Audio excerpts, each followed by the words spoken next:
Today we're talking about the difference between memoir and autobiography, so if that's something that you're interested in or ever wondered about, stay tuned. Dylan, cue the intro.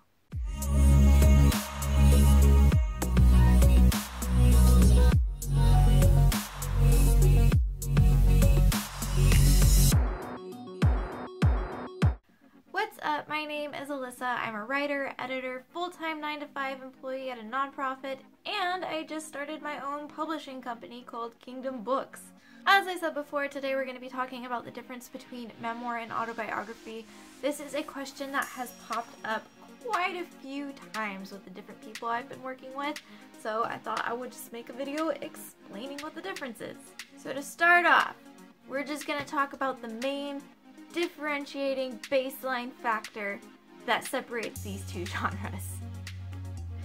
So an autobiography tells the story of an entire person's life, from birth to present day moment, wherever that is. It's completely chronological. Memoir, however, will just take a specific little bit of that person's timeline and expand upon it to convey a greater theme or purpose.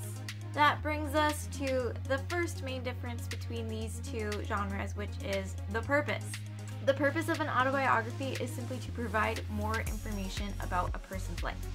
Typically, you aren't going to write an autobiography unless you are someone who is famous, someone who has caught the attention of the world, someone that people already want to read about, who the public is familiar with in general.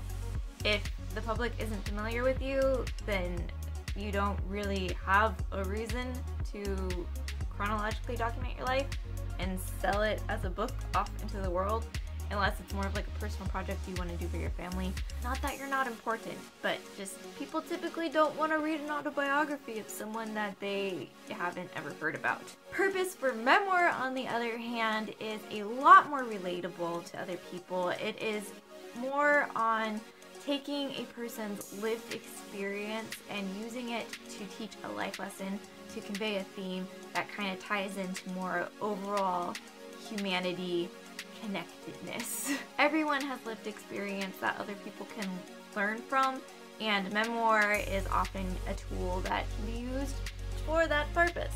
The second difference number 2, if you will, is the timeline.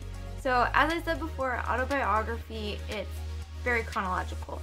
Starts from beginning, birth, whatnot, early childhood, first memories, to the end. Which, if it's an autobiography, the person can't have died yet, because then it would not be auto, it would just be biography. But to where they're at right now, very chronological, not a lot of time skipping. Memoirs are a lot more flexible. You can employ the use of flashbacks. You can skip ahead over certain sections of your life.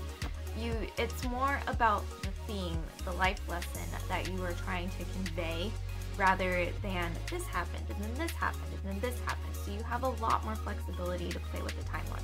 And then the third main difference, I don't know what to call this one. Maybe it's like style, I don't know.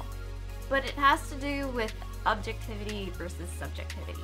So the other thing about an autobiography is not only is it chronological, but it is concerned with sharing the facts, and pretty much just the facts. You want to make it engaging like a story, but you're not putting the writer's emotional experience into it. Whereas with a memoir, you're more interested in taking you as the writer, your personal experience, inserting your emotion, and giving your reader the inside emotional experience that you had during the specific time in your life. That again ties on to the overall theme that your book is trying to convey. Other than that, autobiography and memoir are pretty similar. It's just the main difference is objectivity versus subjectivity, and conveying the whole person's life rather than a small part of a person's life that ties into a greater life theme, purpose, experience, something that can be shared, etc. One thing I recommend if you're interested in writing in either of these genres to start off is to create a life map. So this is basically a personal timeline that goes from what you can remember since birth to your present day, And on this timeline, you're writing down, making bullet points, little arrows, whatever works for you, of the different good high points, low points that you can remember that really stuck out to you, that really helped shape your life experience. And you just map that all out on a really big piece of paper, or several pieces of paper if you don't have a big piece of paper, or maybe you just write really tiny. I don't know.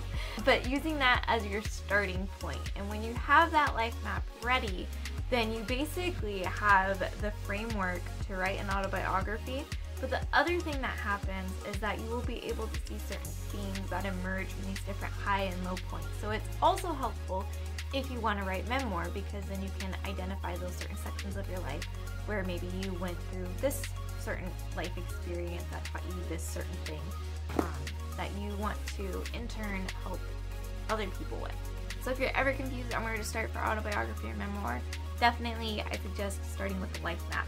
That's all I have for today. Pretty short video. If you have ever tried writing autobiography or memoir, let me know down in the comments below and tell me what you struggled with, tell me what worked well. I would be very interested to know. It's always fun to get other writers' perspectives on these sorts of genre writing experience type things. If you like this video, go ahead and give it a thumbs up, and if you would like to receive weekly videos on how to develop the right tools, mindset, habits, whatever, to become a successful authorpreneur, go ahead and subscribe. Videos go up every Wednesday.